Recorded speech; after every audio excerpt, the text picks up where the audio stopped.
Jinnah of Pakistan by Stanley Wolpert. Chapter 12 Toward Lahore, 1938 to 1940. On the morning of October 9th, 1938, Karachi's district board formally welcomed the Muslim League and its leaders.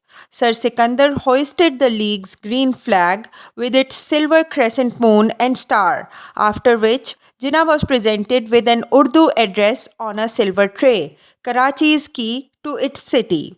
It is a matter of pride for the town of Karachi that Mr. Jinnah, a person of such great eminence and a well known statesman, should have been born and bred within her embrace, began that address. He was also called the great guide and the commander of the Muslim community. That afternoon, Jinnah met with Sikandar, Fazlul Haq, and Khan Bahadur Allah Bakhsh, United Party Premier of Sindh, who, though a Muslim, had earlier refused to join forces with the League. Bakhsh's coalition government relied mostly upon Congress support. Jinnah was determined to add Sindh to the League's still paltry provincial list, which consisted as yet only of Bengal and the rather anomalous Punjab, both in fact coalitions.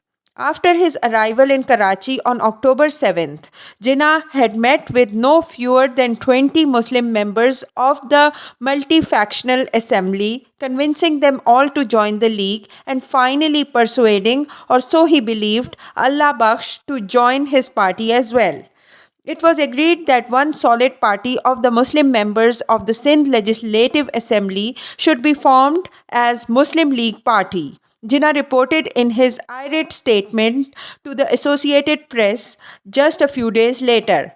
Allah Bakhsh and all his Muslim ministers promised to resign, Jinnah explained. Then a provincial league party election was to have been held to choose the new leader by unanimous vote, or in default, he should be nominated by Mr. Jinnah and the party would abide by his choice.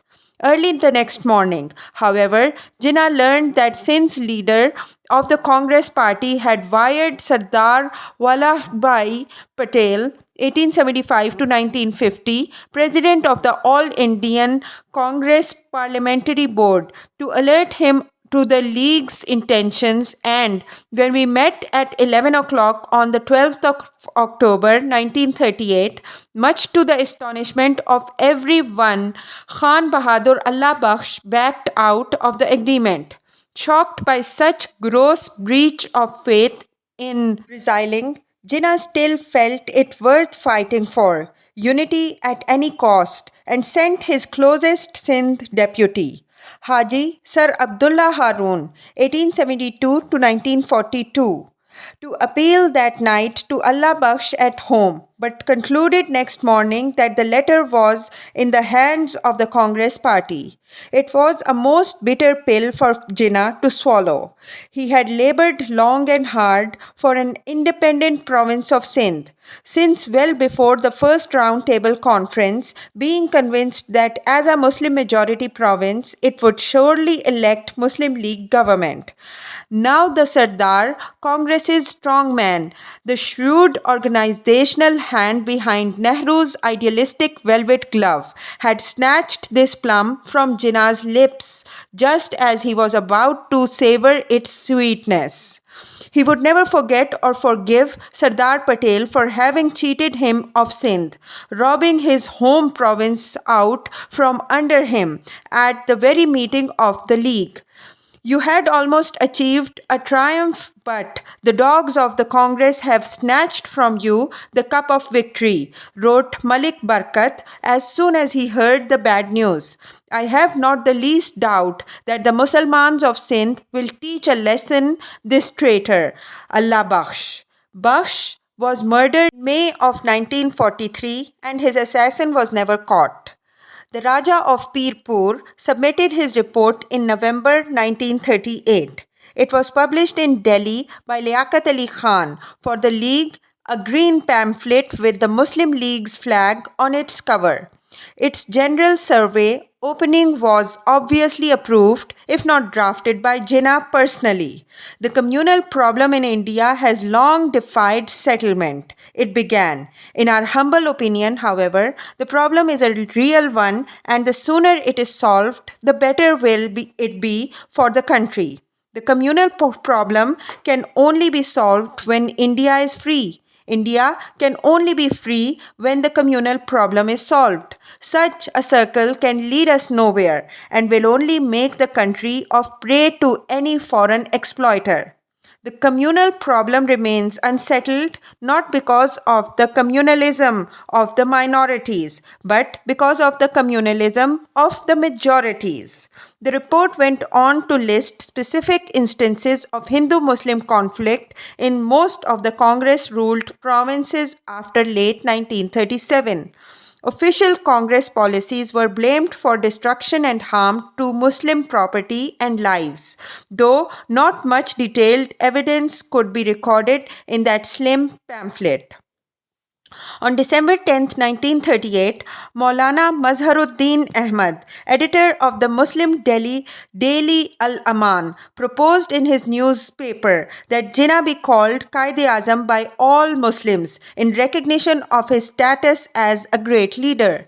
At the annual meeting of the League later that month, Jinnah's new title would be enthusiastically shouted for the first time by the multitudes who waited to greet him at Patna's city railway station. The 7-mile journey from the Patna station to the beautiful green silk decked pandal in which the League held its 3-day session was lined with cheering Muslims, waving flags and shouting Qaid-e-Azam Zindabad, victory to our great leader. Syed Abdul Aziz, the popular leader of Bihar's United Party, chaired the reception committee that spared neither money nor time in organizing that most festive gathering of tens of thousands in the heart of one Hindu India's ancient bastions of culture and power, where in the 6th century BC, Buddha had taught his noble truths of the all-pervasive nature of sorrow and universal transience. And several centuries later, the Aryan Emperor Ashoka, sorrowless, echoed the message of pain, advocating love, ahimsa, and law, dharma, as its best antidotes. The Congress has now, you must be aware, killed every hope of Hindu-Muslim settlement in the right royal fashion of fascism, said Qaid-e-Azam, speaking extempore on the night of December 26, 1938, to his enthusiastic audience. The Congress High Command makes the preposterous claim that they are entitled to speak on behalf of the whole India, that they alone are capable of delivering the goods. Others are asked to accept the gift as from a mighty sovereign. The Congress High Command declares that they will redress the grievances of the Muslims and they expect the Muslims to accept the declaration. I want to make it plain to all concerned that we Muslims want no gifts. The Muslims want no concessions. We, Muslims of India, have made up our mind to secure our full rights, but we shall have them as rights. The Congress is nothing but a Hindu body. That is the truth, and the Congress gross leaders know it. The presence of a few Muslims, the few misled and misguided ones, and the few who are there with ulterior motives, cannot make it a national body. I challenge anybody to deny that Congress is not mainly a Hindu body. I ask, does the Congress represent the Muslims? Who is the genius behind it? Mr. Gandhi? I have no hesitation in saying that it is Mr. Gandhi who is destroying the ideal with which the Congress was started. He is the one man responsible for turning the Congress into an instrument for the revival of Hinduism. His ideal is to revive the Hindu religion and establish Hindu Raj in the country, and he is utilizing the Congress to further this object. Today, the Hindu mentality, the Hindu outlook is being carefully nurtured and Muslims are being forced to accept these new conditions and to submit to the orders of the Congress leaders. It had been exactly 18 years since Mahatma Gandhi's triumph at Nagpur, and there stood Quaid-e-Azam Jinnah on even more sacred Hindu soil, daring not only to call him Mr. again, but openly blaming him for destroying Congress. What sweeter triumph, what more satisfying retribution could he have staged? It was not Congress he addressed, of course, yet his own All India Muslim League attracted as large and as loudly cheering a crowd to Patna as the Mahatma had commanded in Nagpur. This was Jinnah's more vituperative public attack against Gandhi, and as he continued that night, he broadened it to include Nehru, Bose, Prasad, and Patel, warning his followers not to believe Congress assurances that it would never accept their federation proposed by the Constitution of 1935. The second day of the Patna session was devoted primarily to discussing Resolution 4, authorizing the Working Committee of the League to resort to direct action if and when it decided to do so, to redress the grievances and to protect the elementary rights of the Mussalmans of Bihar, the United Provinces, and the Central Provinces, three Hindu majority provinces from which most atrocities against Muslims had been reported. That unanimously carried resolution was what Jinnah called a revolutionary departure from the past. For until this juncture, the League had been wedded only to the policy of the constitutional progress. Though he was authorized to call for direct action, Quaid-e-Azam pleaded for patience and asked Muslims to organize the League so that all the 90 million Muslims might come under its banner. Much of the League's third day in Patna was devoted to debating the Palestine resolution. It warned the British government forthwith to stop the influx of Jews into Palestine, declaring that the problem of Palestine is the problem of Muslims of the whole world. And if the British government fails to do justice to the Arabs, Indian Muslims will be prepared to make any sacrifice to save the Arabs from British exploitation and Jewish usurpation. In discussing this resolution, Abdus Sattar Khairi said that both the British and the Hindus were Jews to Muslims, that is, their enemies. In India, Mr. Gandhi was the leader of the Hindu Jews. Another League delegate, Abdul Khalik, insisted that the real Jews of the West were the British and those of the Fast were the Hindus, and both were the sons of Shylock. Jinnah intervened at that point, persuading Khalik to withdraw his Sons of Shylock remark and insisting that such statements were not in keeping with the dignity and prestige of the League. At Patna, the Muslim League resolved to create a Muslim Women's Subcommittee headed by Fatma Jinnah, which would include 30 leading women from every province as well as from Delhi. Several women on that committee, like Begum Shahnawaz, all their lives had been emancipated from the crippling inhibitions of traditional Islamic parda and were among the most brilliant, attractive leaders of modern India. A graduate of Queen Mary's College in Lahore and chosen as a delegate to London's 3 round table conferences. Begum Shahnawaz was the first and the only woman to serve on the Muslim League's council from 1931 to 1937, when she drew Jinnah's attention to this serious gap in League membership and appeal. He then nominated a Muslim Women's Central Committee, at the other end of whose spectrum were women like Begum Nawab Siddiqui Ali Khan of Nagpur, who recalled, "I met Quaid-e-Azam in 1938 at Patna. I used to wear burqa in those days. At the suggestion of my husband, I put off the burqa for the first time in my life before meeting the Quaid-e-Azam.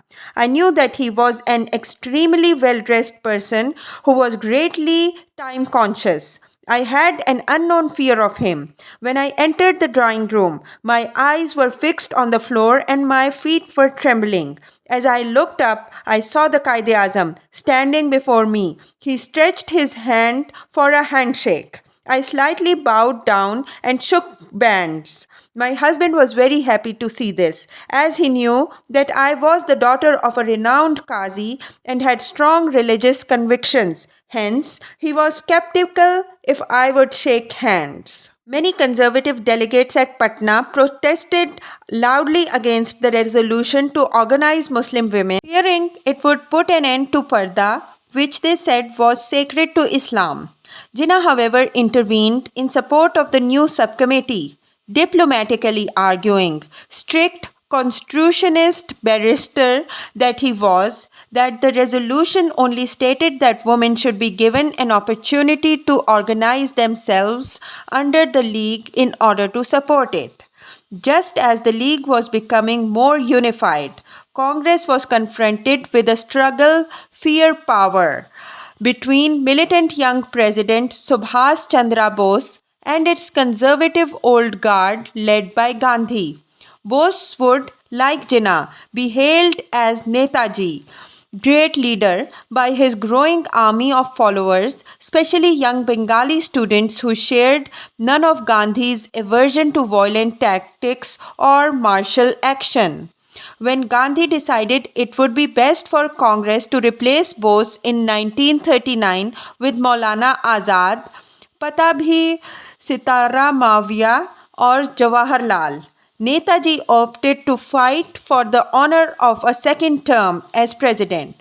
It was Congress's first internal election battle and Bose won, mustering 1550 votes to Taramaya's 1377. He, however, found it impossible to enjoy the power he had won. He received no cooperation from the members of the working committee, and his health broke down together with the sudden collapse of support from his party's machine.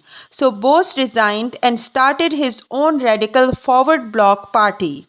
Soon after the war began, he was imprisoned by the British, escaped to Germany and thence to Japan, where he led his Indian National Army in martial opposition to the Raj. Dr. Rajendra Prasad, Gandhi's loyal Bihar disciple, replaced Bose as Congress president. The Aga Khan visited Gandhi in January 1939, appealing to him to convince Congress to settle with Jinnah if it is at all possible. Gandhi was willing to try to reopen negotiations with the League and urged Nehru to seek information from Jinnah about the so-called atrocities in Congress provinces. Jinnah encouraged Fazlul Haq to compile and publish charges of Muslim sufferings under Congress rule, which came to light before the end of 1939 and listed in grim detail more than 100 reports from Bihar, the United Provinces and the Central Provinces of Muslims who were violently attacked, killed or looted between July 1937 and August 1939. In all these cases, local officials were charged with aiding Hindus and ignoring the complaints or cries of Muslims under attack. The noted causes of Hindu-Muslim riots were the same as they had always been: conflicts over land, cow slaughter, forms of worship, antithetical to one or the other religion's belief. Only this time, police were controlled by Congress, Hindus rather than British Christians. During the Muslim festival of Eid on February 1st, 1939, for example, in Bihar's Kurwan, Baran, Ketha, Nayagon, Hasnoli, Morhena, and Machil, riots occurred, each of which was supposedly initiated by an armed Hindu mob attacking Muslims assembled for Eid prayers in the mosque, where they went to perform that day's ritual cow sacrifice. At some places, the Hindu mob allegedly prevented Muslims from carrying out their sacrifice by force. At others, they burned or robbed Muslim homes and crops while their owners were at prayer. Elsewhere, they attacked after the sacrifice ended, reportedly shouting Gandhi ki Jai before killing or injuring the sacrificers. In many villages, Muslim butchers were forced out of business and Muslims were coerced into giving up beef eating. Sometimes raucous marriage parties were the spur, at others, it was noisy prayers or the abduction of women. There were reasons enough for conflict in most Indian villages at any time of year. Fazlul Haq's report charged officialdom, however, with consistently taking only one side in such perennial struggles. Police officer took the thumb impression of a Muslim on an agreement waiving the right to perform cow sacrifice in Gauspur. For example, this Muslim and another were subsequently falsely prosecuted. Some grievances of the Muslims 1938 to 1939. A third report similar to the Pirpur and Fazlul Haq compilations was published late in 1939 by the Publicity Committee of the Bihar Provincial Muslim League under the chairmanship of Mr. S. M. Sharif of Patna. Confining itself to reports of atrocities against Muslims committed in Bihar, this Sharif report was far more detailed and extensive than both previous ones on which it was based. Some 90 typical examples of oppression were detailed in this report, which was studied and recommended to Congress leaders by senior Muslim advocate Khurshad Hasnan, Patna's High Court, as affording opportunity to make inquiries about the correctness or otherwise of the incidents mentioned. As reports of minority persecution coupled with British official indifference mounted, Jinnah grew more frustrated and angry at his so-called British allies, fearing perhaps that Lord Aborn's unexpected death of cancer early in 1939 left him without any effective support in New Delhi. Lord Linlithgow, who still had more than a year left to his viceregal term, seemed from Jinnah's perspective partial to Gandhi and was strongly committed to implementing the federation capstone of the Act of 1935 he personally had done so much to formulate. This could be adopted only by a united India. Hence, Viceroy Linlithgow stressed in every major address his conviction that upon unity depends the position and prestige of India before the nations and her capacity to take her due place in the world. Sir Sikandar's Unionist Party of Punjabi Hindus, Muslims and Sikhs, all pulling together, however, was Linlithgow's provincial model of the federal unity he envisioned at the centre, rather than anything Jinnah or his league represented. Given the Punjab's primacy in any British war, moreover, Linlithgow was careful to keep Sir Sikandar as happy as possible, courting and flattering him with hospitality whenever he could, and receiving in return repeated assurance that the Punjab would always remain Britain's sword. More than 100 million rupees were expended annually by the British Raj on martial pay, pensions and stores in the Punjab alone. Jinnah now felt threatened by Linlithgow as well as by Sikandar. Fearing that each might abandon him for perfectly practical political reasons, Jinnah decided with regard to a proposed finance bill in March 1939 to reverse himself once again, if only to remind these two how important his continued support remained to them both. Sir, I cannot possibly approve of the budget as it has been presented to us because we have no lot or share in it. Now, sir, the position of the All India Muslim League Party in this house is a very peculiar one. Fortunately or unfortunately, we hold the balance in the house. If we are supporting the government, then I think the finance member can safely pilot this bill to his satisfaction, and he can carry this bill without a comma of it being altered. Sir, in the past we have been following the principle that if the government brought in a measure which was really good for the people, then we would support it. But sir, I see now that the policy must be altered. Why do you expect us, I ask the government, to draw the chestnuts out of the fire on your behalf? Why do you expect us to continue to be subservient to the specious pleas which you put forward before us? It was Jinnah's most forthright explanation of the policy of mutual support he and the British central government adopted in 1938. He was, however, open in warning Congress not to misread his message to the government, which ended with a curt, "You may go on your own way." On the other hand, as regards the Congress Party, Jinnah continued, the Congress Party is not only hostile to the Muslim League, but they are inimical. Therefore, I say to them that cooperation between you and us is not possible. But let me tell you, and I tell both of you, that you alone or this organization alone or both combined will never succeed in destroying our souls. You will never be able to destroy that culture which we have inherited, the Islamic culture, and that spirit will live, is going to live, and has lived. You may overpower us, you may oppress us, and you can do your worst.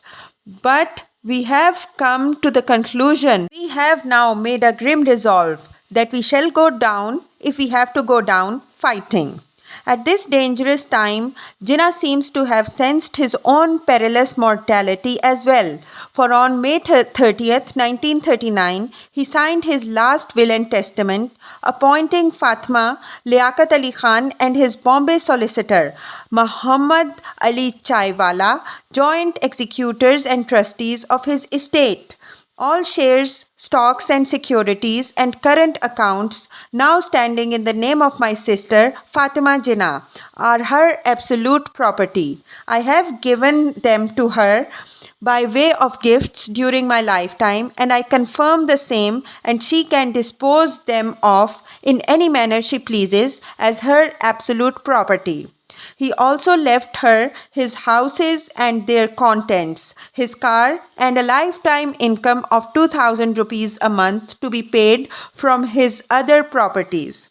To his three other sisters, Rahmat Kasim-bhoi Jamal, Maryam Abdin-bhoi Parch-bhoi, and Shireen Jinnah, he left a living of 100 rupees a month, as he did to his brother Ahmad. For his daughter, not named in the will, Jinnah set apart rupees 1,000 to be invested in order to provide her with a living, which will at 6% bring an income of 1,000 rupees, proving that financially at least he was most unorthodox in never adopting Islam's strict prohibition against charging or accepting any interest. After his daughter's death, the 200,000 rupee corpus was to be divided equally between her children, males or females. Though, if she had no children, that sum would revert to Jinnah's residuary state to be equally divided among Aligarh University, Peshawar's Islamic College, and the Sindh Madrasa of Karachi. Jinnah also left 50,000 rupees to the University of Bombay and 25,000 each to Bombay's Anjuman-e-Islam School and the Arabic College of Delhi. On 3rd September 1939, Lord Linlithgow broadcast the news of Germany's invasion of Poland. Linlithgow met with Gandhi for almost 2 years of the following day, after which the Viceroy saw Jinnah. Sikandar, jealous at not having been invited to the viceregal mansion as well, sent a message asking Linlithgow that nothing should be done to inflate Jinnah or make him more difficult to deal with. Sikandar also repeated what he had already said in public, that the Punjab and Bengal were wholly behind the government in the prosecution of the war, whatever Jinnah and his friends might say.